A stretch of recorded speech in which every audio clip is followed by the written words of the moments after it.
রাজ্য সরকার বলছে মাদ্রাসার ছাত্রদের মিড ডে মিল নাই, রাস্তার কুকুর ও কুকুরের বাচ্চাদের জন্য মিড ডে মিল আছে। মুসলমানকে জিজ্ঞেস করছি, তোরা কি রাস্তার কুকুরের বাচ্চার থেকেও তোদের বাচ্চাগুলো খারাপ? তোমাদের বাচ্চাগুলো কি কুকুরের বাচ্চার থেকে খারাপ? তাহলে রাজ্য সরকার বলছে রাস্তার পথ কুকুরের জন্য মিড ডে মিল আছে, মাদ্রাসায় পড়া বাচ্চাদের জন্য মিড ডে মিল নাই। তাহলে এ আমাদেরকে কতটা ঘৃণা করে, আমাদের বাচ্চাদের ঘরে কুকুরের বাচ্চার থেকে খারাপ মনে করে।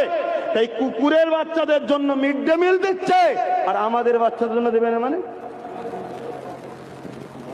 কথা মাথায় ঢুকছে না? ঢোকে না? এই মাইকটা বন্ধ করো। কত শুনছেন না শোনেন নে? ওই আজানটা মাসাবার জন্যই কথা বলছি। অতএব জাতি জাগো, জাতি জাগো, জেগে নিজেদের হাতে পাওয়ার তৈরি করো। তোমরা চেষ্টা করলে পাওয়ার করতে পারবে, তোমাদের হাতে ক্ষমতা আছে। যদি আজ ঘুমো, কালকে ওই 1000 টাকার বাতিল